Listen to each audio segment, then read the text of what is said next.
Hello friends, welcome to my YouTube channel study with Premchand sir. Friends, आज मैं science के general science के most important question की श्रृंखला लेकर के आया हूँ। फ्रेंड्स, आप लोग मेरे साथ पूरे वीडियो में बने रहें और ये बहुत ही महत्वपूर्ण प्रश्न है जो कि हर एक दृष्टिकोण से आपके परीक्षापयोगी प्रश्न है। इसलिए बिना समय बर्बाद किए हम प्रश्नों को स्टार्ट करते हैं। फ्रेंड्स, प्रश्न है कि कार्बन डेटिंग विधि किसकी आयु निर्धारित करने के लिए अपनाई जाती है। तो कार्बन डेटिंग विधि जो है वो जीवाश्मों की आयु निर्धारित करने के लिए अपनाई जाती है। नेक्स्ट, अत्यधिक शराब का सेवन करने से शरीर का कौन सा अंग विशेष रूप से प्रभावित होता है। जब हम अत्यधिक शराब का सेवन करते हैं उससे हमारे शरीर का यकृत जो है लीवर सबसे ज़्यादा प्रभावित होता है। नेक्स्ट है, शरीर में रक्त बैंक का काम कौन सा अंग करता है। तो फ्रेंड्स, हमारे शरीर में जो रक्त बैंक का काम वो तिल्ली, स्प्लीन जिसको बोलते हैं, वो रक्त बैंक का काम करने का ये अंग है। इसलिए इसका करेक्ट आंसर होगा तिल्ली या स्प्लीन बोल सकते हैं। नेक्स्ट है, हरे पौधों में प्रकाश संश्लेषण की इकाई क्या कहलाती है। तो हरे पौधों में प्रकाश संश्लेषण की इकाई को क्वांटोसोम कहा जाता है। क्वांटोसोम कहा जाता है। नेक्स्ट है, शरीर में रक्त की सफेद कोशिकाओं का मुख्य कार्य क्या होता है। तो शरीर में सफेद कोशिकाओं का जो मुख्य कार्य होता है वो शरीर को बीमारियों से बचाना होता है। शरीर को बीमारियों से बचाने का ही कार्य होता है जो रक्त में सफेद कोशिकाएं होती हैं। नेक्स्ट है, मछली के हृदय में कितने प्रकोष्ठ होते हैं। तो फ्रेंड्स, मछली के हृदय में कुल 2 चैम्बर होते हैं या 2 प्रकोष्ठ होते हैं। नेक्स्ट क्वेश्चन, मानव शरीर में रक्त से अवांछनीय पदार्थों को पृथक करने का कार्य कौन सा अंग करता है। ये सबको पता है कि मानव शरीर से जो रक्त में अवांछनीय पदार्थ होते हैं उनको पृथक अर्थात अलग करने का काम वृक्क करता है। इसे हम किडनी कहते हैं। ठीक है। नेक्स्ट क्वेश्चन, ये 40 वर्ष पूरे हो जाने पर चर्चित अप्सरा क्या है। तो 40 वर्ष पूरे हो जाने पर चर्चित अप्सरा जो है ये एक न्यूक्लियर रिएक्टर है। न्यूक्लियर रिएक्टर है। प्रश्नों को ध्यान से देखें और इन्हें आप पूरा घोल करके पी जाएं। फ्रेंड्स, बहुत ही इंपॉर्टेंट क्वेश्चन है। नेक्स्ट है, डायनेमो का क्या कार्य है। डायनेमो का कार्य बताएं। तो डायनेमो का जो कार्य होता है ये यांत्रिक ऊर्जा से विद्युत ऊर्जा का उत्पादन, यांत्रिक ऊर्जा से विद्युत ऊर्जा का उत्पादन करना ही डायनेमो का कार्य होता है। नेक्स्ट है, पिच ब्लेंडी से कौन सा रेडियो एक्टिव तत्व प्राप्त किया जाता है या कौन सा रेडियो एक्टिव तत्व प्राप्त किया गया था। तो इसका करेक्ट आंसर होगा रेडियम। नेक्स्ट है, गिरगिट की त्वचा में रंग बदलने का कारण क्या है। Very very important question. गिरगिट की त्वचा में रंग बदलने का क्या कारण होता है। तो इसका करेक्ट आंसर होगा उसकी त्वचा में मेलेनोफोर नामक असंख्य रंग द्रव्य कोशिकाओं की उपस्थिति के कारण।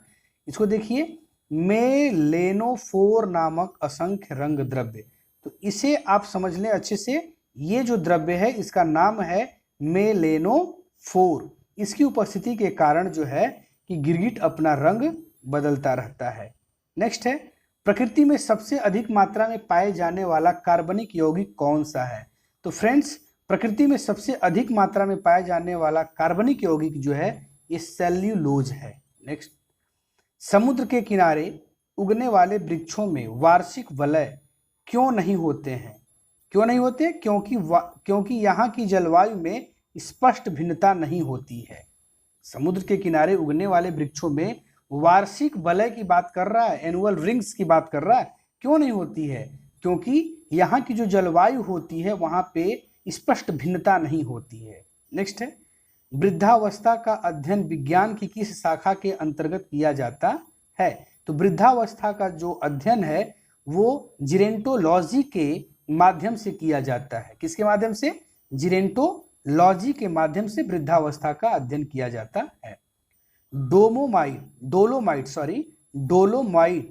कैल्शियम कार्बोनेट किसका अयस्क है। तो ये होगा कैल्शियम का ही ये अयस्क है क्या, डोलोमाइट। नेक्स्ट है खट्टे फलों में कौन सा विटामिन पाया जाता है? तो फ्रेंड्स खट्टे फलों में विटामिन सी प्रचुर मात्रा में पाया जाता है। आइए नेक्स्ट क्वेश्चन की तरफ हम लोग चलते हैं। यह है कि ध्वनि की तीव्रता मापने वाला यंत्र क्या कहलाता है?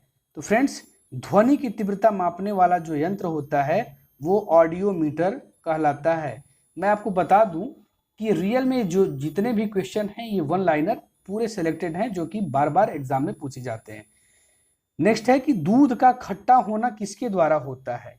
तो जो दूध का खट्टा होना होता है, जब दूध खट्टा होता है तो वो जीवाणुओं के द्वारा ही दूध खट्टा होता है।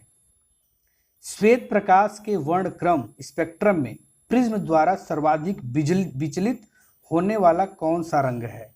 जब श्वेत प्रकाश के वर्ण क्रम को स्पेक्ट्रम में या प्रिज्म में अगर देखा जाए तो सबसे ज्यादा जो विचलित होता है वो रंग वो है बैंगनी। कौन सा है? बैंगनी होता है। रेफ्रिजरेटर में प्रशीतक क्या होता है? तो फ्रेंड्स रेफ्रिजरेटर में प्रशीतक जो है वो फ्रियोन होता है। नेक्स्ट है दूध से दही बनाने में कौन बैक्टीरिया सहायक होता है?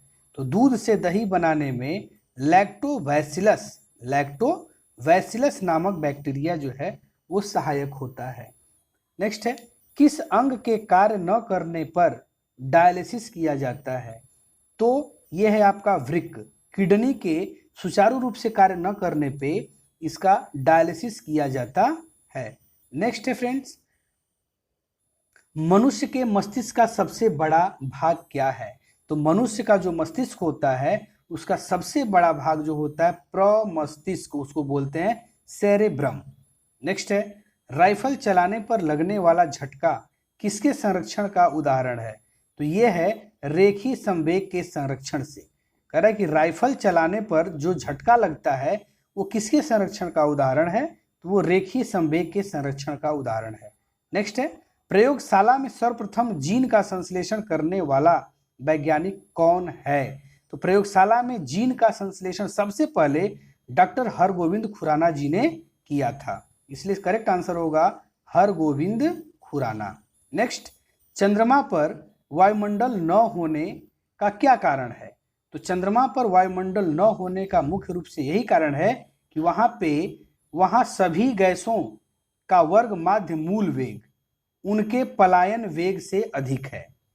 ध्यान से देखें प्रश्न को, चंद्रमा पर वायुमंडल न होने का क्या कारण है?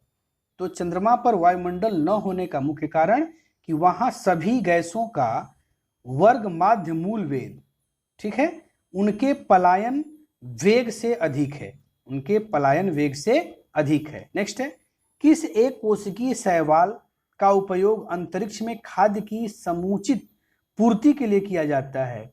वो है क्लोरेला।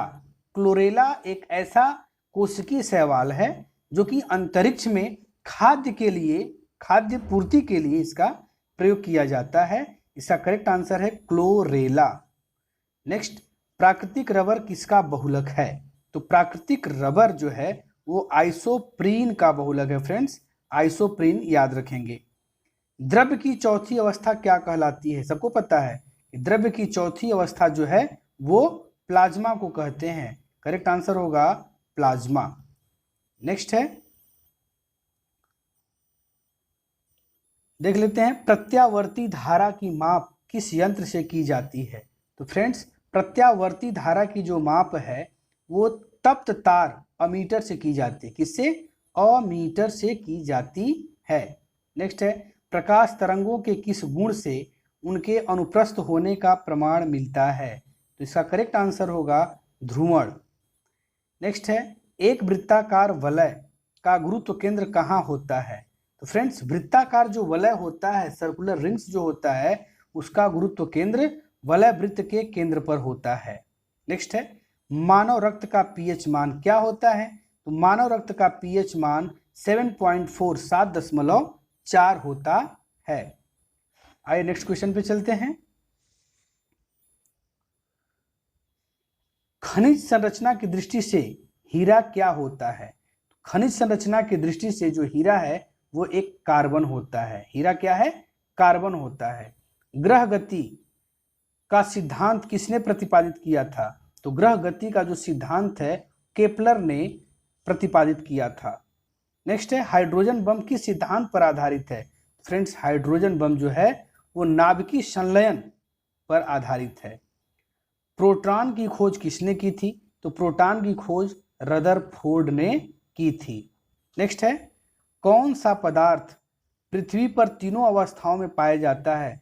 तो इसका करेक्ट आंसर होगा पानी। पानी जो है तीनों अवस्थाओं में पाया जाता है, अर्थात ठोस, द्रव और गैस। ठोस, द्रव, गैस। फ्रेंड्स इसके लिए एक ट्रिक है, जैसे लिखा है प्रोटॉन की खोज किसने की थी, तो आप इलेक्ट्रॉन, प्रोटॉन और न्यूट्रॉन के लिए एक फार्मूला है ईटा पर नाच। अगर आप ईटा पर नाच फार्मूले को याद कर लेते हैं तो इससे इलेक्ट्रॉन, प्रोटॉन और न्यूट्रॉन लाइफ में कभी भी नहीं भूल सकते हैं।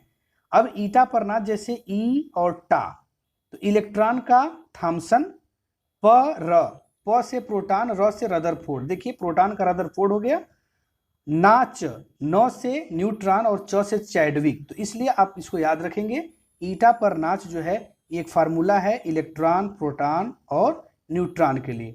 फ्रेंड्स इस वीडियो में बस इतना ही। नेक्स्ट वीडियो में पुनः मिलेंगे। ओके।